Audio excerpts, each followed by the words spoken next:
Alvin wants a new laptop. His parents are poor, though.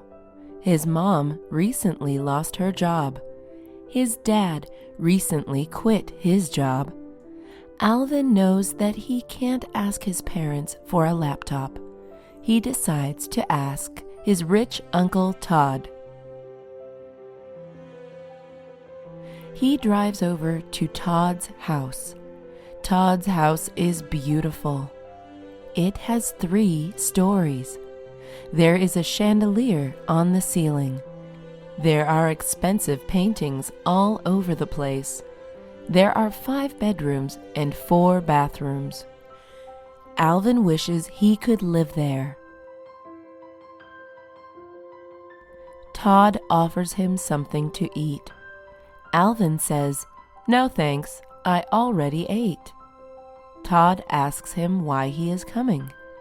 Alvin does not know what to say. He does not want to come off as rude. "My laptop is really old, and I need a laptop for school.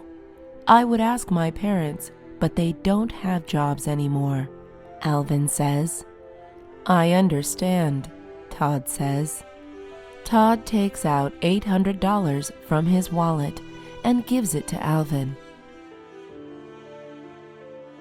Alvin jumps up and down.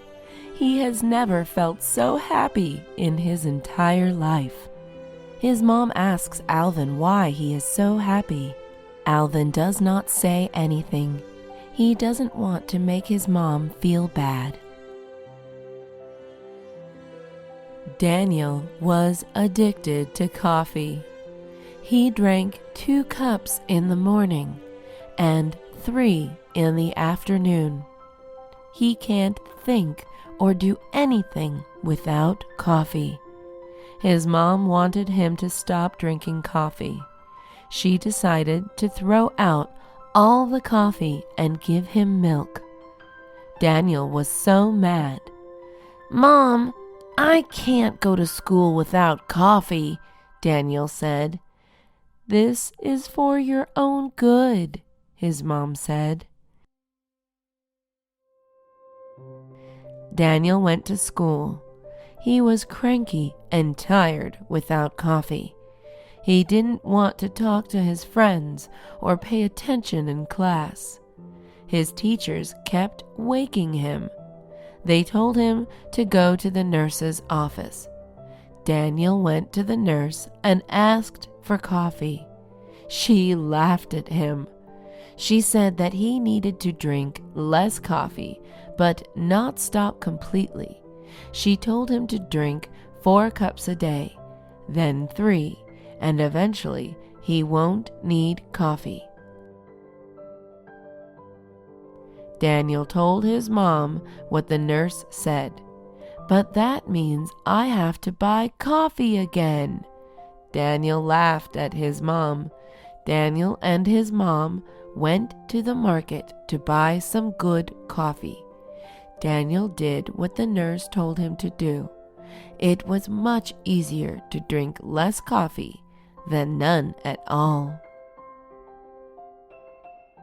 Justin was a stay-at-home dad. That means he takes care of the kids and deals with housework. His wife is the one who goes out and works. A couple years ago, Justin worked as a teacher. He loved his job. Then, his wife Terry got pregnant. At first, the couple both wanted to work and get a babysitter. Eventually, Justin thought it would be best if he stayed at home and took care of their kid. He wasn't getting that much money as a teacher. Also, he wanted to have control over how his kid was going to be raised. Justin liked being a stay-at-home dad. He loved seeing his kid learn things from him. He wanted to make sure his kid grew up right. Justin made sure to read to his son, take him to open areas, and give him healthy food. The biggest problem with being a stay-at-home dad was the comments he got from his guy friends. They made fun of him for doing housework. At first, the comments bothered him, but they're not a big deal anymore. Justin does miss teaching, though. He is waiting for the day he can teach at school again. He is planning to go back to the job after his kid turns 13 or so. He thinks that is a good time for his son to do his own thing. Kenneth and Leslie raised their kids to have Christmas spirit. They do all the Christmas traditions. Everything from decorating the house with lights to putting a star on top of the Christmas tree. The kids even think that Santa Claus is real. This all changed when Kenneth and Leslie's son Thomas saw Kenneth putting a bunch of Christmas presents under the Christmas tree late at night. Thomas gasped. He was upset that his parents lied to him. "Mom, Dad, why didn't Santa come this year?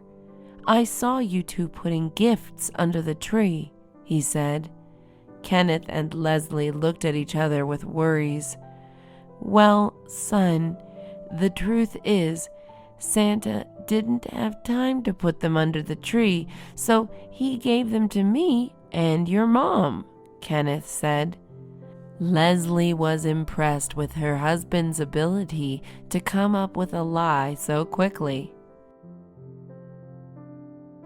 "You know, a lot of kids at school say that Santa isn't real," Thomas said. "Well, they're lying, honey. They just want to make you feel bad," Leslie said. "Really? Well, can you prove it by bringing me to Santa Claus?" Thomas asked. "Well, we can bring him to you," Kenneth said. An hour later, Kenneth entered the house in a Santa Claus costume.